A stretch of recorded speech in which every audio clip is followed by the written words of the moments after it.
नंगी आवाजें। सादत हसन मंटो। भोलू और गामा दो भाई थे, बेहद मेहनती। भोलू कलईगर था, सुबह धौंकनी सर पर रखकर निकलता और दिन भर शहर की गलियों में भांडे कलई करालों की सदाएं लगाता रहता। शाम को घर लौटता तो उसके तहबंद के डिब में 3-4 रुपए का किरियाना जरूर होता। गामा ख्वांचा फरोश था, उसको भी दिन भर छाबड़ी सर पर उठाए घूमना पड़ता था। 3-4 रुपए ये भी कमा लेता था, मगर उसको शराब की लत थी। शाम को दीने के भटियार खाने से खाना खाने से पहले 1 पाव शराब उसे जरूर चाहिए थी। पीने के बाद वो खूब चहकता, दीने के भटियार खाने में रौनक लग जाती। सबको मालूम था कि वो पीता है और इसी के सहारे जीता है। भोलू ने गामा से, जो कि उससे 2 साल बड़ा था, बहुत समझाया कि देखो ये शराब की लत बहुत बुरी है। शादीशुदा हो, बेकार पैसा बर्बाद करते हो। यही जो तुम हर रोज 1 पाव शराब पर खर्च करते हो, बचा कर रखो तो भाभी ठाठ से रहा करे। नंगी बुच्ची अच्छी लगती है तुम्हें अपनी घरवाली। गामा ने इस कान सुना, उस कान से निकाल दिया। भोलू जब थक हार गया तो उसने कहना सुनना ही छोड़ दिया। दोनों मुहाजिर थे। एक बड़ी बिल्डिंग के साथ सर्वेंट क्वार्टर थे। उन पर जहां औरों ने कब्जा जमा रखा था, वहां इन दोनों भाइयों ने भी एक क्वार्टर को, जो कि दूसरी मंजिल पर था, अपनी रिहाइश के लिए महफूज कर लिया था। सर्दियां आराम से गुजर गईं। गर्मियां आईं तो गामा को बहुत तकलीफ हुई। भोलू तो ऊपर कोठे पर खाट बिछाकर सो जाता था। गामा क्या करता? बीवी थी और ऊपर पर्दे का कोई बंदोबस्त ही नहीं था। एक गामा ही को यह तकलीफ नहीं थी। क्वार्टरों में जो भी शादीशुदा था इसी मुसीबत में गिरफ्तार था। कल्लन को एक बात सूझी। उसने कोठे पर कोने में अपनी और अपनी बीवी की चारपाई के इर्द गिर्द टाट तान दिया। इस तरह पर्दे का इंतजाम हो गया। कल्लन की देखा देखी दूसरों ने भी इस तरकीब से काम लिया। भोलू ने भाई की मदद की और चंद दिनों में ही बांस वगैरह गाड़कर टाट और कंबल जोड़कर पर्दे का इंतजाम कर दिया। यूं हवा तो रुक जाती थी, मगर नीचे क्वार्टर के दोजख से हर हालत में ये जगह बेहतर थी। ऊपर कोठे पर सोने से भोलू की तबीयत में एक अजीब इनकलाब हो गया। वो शादी ब्याह का बिल्कुल कायल नहीं था। उसने दिल में अहद कर रखा था कि यह जंजाल कभी नहीं पालेगा। जब गामा कभी उसके ब्याह की बात छेड़ता तो वो कहा करता, ना भाई, मैं अपने नरुए पिंडे पर जोके नहीं लगवाना चाहता। लेकिन जब गर्मियां आई और उसने ऊपर खाट बिछाकर सोना शुरू किया तो 10-15 दिन ही में उसके ख्यालात बदल गए। एक शाम को दीने के भटियार खाने में उसने अपने भाई से कहा, मेरी शादी कर दो, नहीं तो मैं पागल हो जाऊंगा। गामा ने जब ये सुना तो उसने कहा, ये क्या मजाक सूझा है तुम्हें? भोलू बहुत संजीदा हो गया। तुम्हें नहीं मालूम 15 रातें हो गई हैं मुझे जागते हुए। गामा ने पूछा, क्यों, क्या हुआ? कुछ नहीं यार, दाएं बाएं जिधर नजर डालो कुछ ना कुछ हो रहा होता है। अजीब अजीब आवाजें आती हैं, नींद क्या आएगी खाक। गामा जोर से अपनी घनी मूछों में हंसा। भोलू शर्मा गया। वो जो कल्लन है उसने तो हद ही कर दी है। साला रात भर बकवास करता रहता है। उसकी बीवी साली की जबान भी तालू से नहीं लगती। बच्चे पड़े रो रहे हैं मगर वो। गामा हस्बे मामूल नशे में था। भोलू गया तो उसने दीने के भटियार खाने में अपने सब वाकिफकारों को खूब चहक चहक कर बताया कि उसके भाई को आजकल नींद नहीं आती। उसका बाइस जब उसने अपने मखसूस अंदाज में बयान किया तो सुनने वालों के पेट में हंस हंस कर बल पड़ गए। जब ये लोग भोलू से मिले तो उसका खूब मजाक उड़ाया। कोई उससे पूछता, हाँ भाई, कल्लन अपनी बीवी से क्या बातें करता है? कोई कहता, मियाँ मुफ्त में मज़े लेते हो, सारी रात फिल्में देखते रहते हो। 100% गाली बोलती। बाज ने गंदे गंदे मजाक किए। भोलू चिढ़ गया। गामा सूफी हालत में था तो उसने उससे कहा, तुमने तो यार मेरा मजाक बना दिया है। देखो, जो कुछ मैंने तुमसे कहा ये झूठ नहीं, मैं इंसान हूँ। खुदा की कसम मुझे नींद नहीं आती। आज 20 दिन हो गए हैं जागते हुए। तुम मेरी शादी का बंदोबस्त कर दो, वरना कसम पंजतन पाक की मेरा खाना खराब हो जाएगा। भाभी के पास मेरा 500 रुपया जमा है, जल्दी कर दो बंदोबस्त। गामा ने मूछ मरोड़ कर पहले कुछ सोचा, फिर कहा, अच्छा हो जाएगा बंदोबस्त। तुम्हारी भाभी से आज ही बात करता हूँ कि वो अपनी मिलने वालियों से पूछगछ करे। 1.5 महीने के अंदर अंदर बात पक्की हो गई। समत कलईगर की लड़की आयशा, गामा की बीवी को बहुत पसंद आई। खूबसूरत थी, घर का कामकाज जानती थी, वैसे समझ भी शरीफ था। मोहल्ले वाले उसकी इज्जत करते थे। भोलू मेहनती था, तंदुरुस्त था। जून के वसत में शादी की तारीख मुकर्रर हो गई। समद ने बहुत कहा कि वो लड़की इतनी गर्मियों में नहीं भी आएगा, मगर भोलू ने जब जोर दिया तो वो मान गया। शादी से 4 दिन पहले भोलू ने अपनी दुल्हन के लिए ऊपर कोठे पर टाट के पर्दे का बंदोबस्त किया। बांस बड़ी मजबूती से फर्श में गाड़े, टाट खूब कस कर लगाया, चारपाइयों पर नए खीस बिछाए, नई सुराही मुंडेर पर रखी, शीशे का गिलास बाजार से खरीदा। सब काम उसने बड़े एहतमाम से किए। रात को जब वो टाट के पर्दे में घिर कर सोया तो उसको अजीब सा लगा। वो खुली हवा में सोने का आदी था, मगर अब उसको आदत डालनी थी। यही वजह है कि शादी से 4 दिन पहले ही उसने यूं सोना शुरू कर दिया। पहली रात जब वो लेटा और उसने अपनी बीवी के बारे में सोचा तो वो पसीने में तरबतर हो गया। उसके कानों में वो आवाज़ें गूंजने लगीं जो उसे सोने नहीं देती थी, और उसके दिमाग में तरह तरह के परेशान ख्यालात दौड़ाती थी। क्या वो भी ऐसी ही आवाज़ें पैदा करेगा? क्या आसपास के लोग ये आवाज़ें सुनेंगे? क्या वो भी उसी के मानिंद रातें जाग जाग कर काटेंगे? किसी ने अगर झांक कर देख लिया तो क्या होगा? भोलू पहले से भी ज़्यादा परेशान हो गया। हर वक्त उसको यही बात सताती रहती कि टाट का पर्दा भी कोई पर्दा है, फिर चारों तरफ लोग बिखरे पड़े हैं। रात की खामोशी में हल्की सी सरगोशी भी दूसरे कानों तक पहुंच जाती है। लोग कैसे ये नंगी जिंदगी बसर करते हैं? एक कोठा है, इस चारपाई पर बीवी लेटी है, उस चारपाई पर खाविंद पड़ा है। सैकड़ों आंखें, सैकड़ों कान आसपास खुले हैं। नजर न आने पर भी आदमी सब कुछ देख लेता है। हल्की सी आहट पूरी तस्वीर बनकर सामने आ जाती है।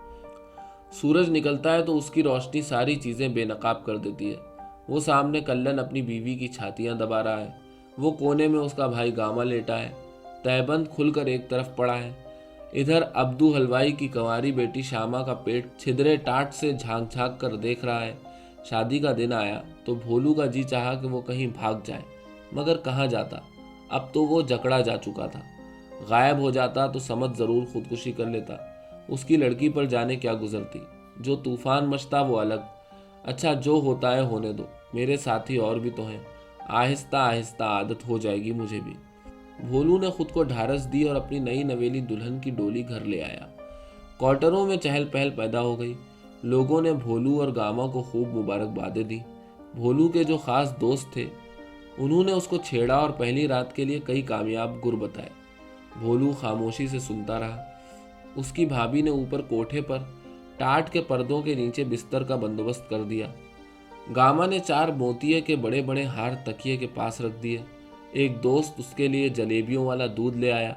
देर तक वो नीचे क्वार्टर में अपनी दुल्हन के पास बैठा रहा। वो बेचारी शर्म की मारी सर ने ओढ़ाए, घूंघट काढ़े सिमटी हुई थी। सख्त गर्मी थी। भोलू का नया कुर्ता उसके जिस्म के साथ चिपका हुआ था। पंखा झल रहा था, मगर हवा जैसे बिल्कुल गायब ही हो गई थी। भोलू ने पहले सोचा था कि वो ऊपर कोठे पर नहीं जाएगा, नीचे क्वार्टर ही में रात काटेगा, मगर जब गर्मी इंतहा को पहुंच गई तो वो उठा और दुल्हन से चलने को कहा। रात आधी से ज्यादा गुजर चुकी थी। तमाम क्वार्टर खामोशी में लिपटे हुए थे। भोलू को इस बात की तस्कीन थी कि सब सो रहे होंगे, कोई उसको नहीं देखेगा। चुपचाप दबे कदमों से वो अपने टाट के पर्दे के पीछे अपनी दुल्हन समेत दाखिल हो जाएगा और सुबह मुंह अंधेरे नीचे उतर जाएगा। जब वो कोठे पर पहुंचा तो बिल्कुल खामोशी थी।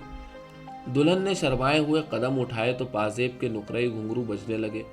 एकदम भोलू ने महसूस किया कि चारों तरफ जो नींद बिखरी हुई थी चौंक कर जाग पड़ी है। चारपाइयों पर लोग करवटें बदलने लगे। खांसने खंखारने की आवाजें इधर उधर उभरी। दबी दबी सरगोशियां इस तपी हुई फिजा में तैरने लगी। भोलू ने घबराकर अपनी बीवी का हाथ पकड़ा और तेजी से टाट की ओट में चला गया। दबी दबी हंसी की आवाज उसके कानों के साथ टकराई। उसकी घबराहट में इजाफा हो गया। बीवी से बात की तो पास ही खुसुर पुसुर शुरू हो गई। दूर कोने में जहां कल्लन की जगह थी वहां चारपाई की चर चूं होने लगी। ये धीमी पड़ी तो गामा की लोहे की चारपाई बोलने लगी। ईदू हलवाई की कंवारी लड़की शादा ने 2-3 बार उठकर पानी पिया। घड़े के साथ उसका गिलास टकराता तो एक छनाका सा पैदा होता। खैरे कसाई के लड़के की चारपाई से बार बार माचिस जलाने की आवाज आती थी। भोलू अपनी दुल्हन से कोई बात न कर सका। उसे डर था कि आसपास के खुले हुए कान फौरन उसकी बात निगल जाएंगे और सारी चारपाई चर चूं करने लगेंगी। दम साधे वो खामोश लेटा रहा। कभी कभी सहमी हुई निगाह से अपनी बीवी की तरफ देख लेता, जो गठरी सी बनी हुई दूसरी चारपाई पर लेटी थी। कुछ देर जागती रही, फिर सो गई। भोलू ने चाहा कि वो भी सो जाए, मगर उसको नींद न आई। थोड़े थोड़े वक्फों के बाद उसके कानों में आवाज़ें आती थीं, आवाज़ें जो फौरन तस्वीर बनकर उसकी आंखों के सामने से गुजर जाती थीं। उसके दिल में बड़े वलवले थे, बड़ा जोश था। जब उसने शादी का इरादा किया था तो वो तमाम लज्जतें जिनसे वो नाआशना था उसके दिलो दिमाग में चक्कर लगाती रहती थी। उसको गर्मी महसूस होती थी, बड़ी राहत बख्श गर्मी, मगर अब जैसे पहली रात से कोई दिलचस्पी ही नहीं थी। उसने रात में कई बार ये दिलचस्पी पैदा करने की कोशिश की, मगर आवाज़ें, वो तस्वीरें खींचने वाली आवाज़ें सब कुछ दरहम बरहम कर देती। वो खुद को नंगा महसूस करता, अलिफ नंगा, जिसको चारों तरफ से लोग आंखें फाड़ फाड़ कर देख रहे हैं और हंस रहे हैं। सुबह 4 बजे के करीब वो उठा। बाहर निकलकर उसने ठंडे पानी का एक गिलास पिया, कुछ सोचा। वो झिझक जो उसके दिल में बैठ गई थी उसको किसी कदर दूर किया। अब ठंडी हवा चल रही थी जो काफ़ी तेज थी। भोलू की निगाहें कोने की तरफ मुड़ी। कल्लन का घिसा हुआ टाट हिल रहा था। वो अपनी बीवी के साथ बिल्कुल नंग धड़ंग लेटा था। भोलू को बड़ी घिन आई, साथ ही ये गुस्सा भी आया कि हवा ऐसे कोठों पर क्यों चलती है तो टाटों को क्यों छेड़ती है। उसके जी में आई कि कोठे पर जितने टाट हैं सब नोच डाले और नंगा होकर नाचने लगे। भोलू नीचे उतर गया। जब काम पर निकला तो कई दोस्त मिले। सब ने उससे पहली रात की सरगुज़श्त पूछी। फूजे दर्जी ने उसको दूर ही से आवाज़ दी, क्यों उस्ताद भोलू, कैसे रहे? कहीं हमारे नाम पर बट्टा तो नहीं लगा दिया तुमने? छागे टीन साज ने उससे बड़े राजदाराना लहजे में कहा, देखो अगर कोई गड़बड़ है तो बता दो, एक बड़ा अच्छा नुस्खा मेरे पास मौजूद है। बाले ने उसके कांधे पर जोर से धप्पा मारा। क्यों पहलवान, कैसा रहा दंगल? भोलू तो खामोश रहा। सुबह उसकी बीवी मैके चली गई। 5-6 रोज के बाद वापस आई तो भोलू को फिर इसी मुसीबत का सामना करना पड़ा। कोठे पर सोने वाले जैसे उसकी बीवी की आमद के मुंतजिर थे। चंद रातें खामोशी रही थी, लेकिन जब वो ऊपर सोए तो वही खुसुर पुसुर, वही चरचूं, वही खांसना खखारना, वही घड़े के साथ गिलास के टकराने के छनाके, करवटों पर करवटें, दबी दबी हंसी। भोलू सारी रात अपनी चारपाई पर लेटा आसमान की तरफ देखता रहा। कभी कभी एक ठंडी आह भरकर अपनी दुल्हन को देख लेता और दिल में कुढ़ता, मुझे क्या हो गया है, ये मुझे क्या हो गया है। 7 रातों तक यही होता रहा। आखिर तंग आकर भोलू ने अपनी दुल्हन को मैके भेज दिया। 20-25 दिन गुजर गए तो गामा ने भोलू से कहा, यार तुम बड़े अजीबोगरीब आदमी हो, नई शादी और बीवी को मैके भेज दिया। इतने दिन हो गए उसे गए हुए, तुम अकेले सोते कैसे हो? भोलू ने सिर्फ इतना कहा, ठीक है। गामा ने पूछा, ठीक क्या है? जो बात है बताओ, क्या तुम्हें पसंद नहीं आई आयशा? ये बात नहीं है। ये बात नहीं है तो और क्या है?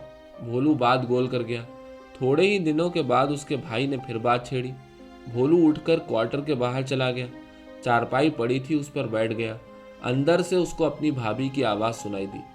वो गामा से कह रही थी, तुम जो कहते हो ना कि भोलू को आयशा पसंद नहीं, ये गलत है। गामा की आवाज़ आई, तो और क्या बात है? भोलू को उससे कोई दिलचस्पी नहीं? दिलचस्पी क्या हो? क्यों?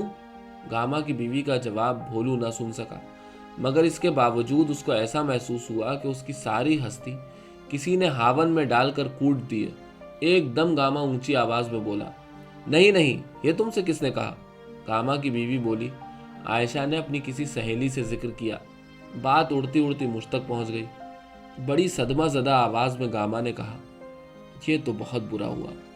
भोलू के दिल में छुरी सी पेवस्त हो गई। उसका दिमागी तवाजुन बिगड़ गया। उठा और कोठे पर चढ़कर जितने टाट लगे थे उखेड़ने शुरू कर दिए। खट खट फट फट सुनकर लोग जमा हो गए। उन्होंने उसको रोकने की कोशिश की तो वो लड़ने लगा। बात बढ़ गई। कल्लन ने बांस उठाकर उसके सर पर दे मारा।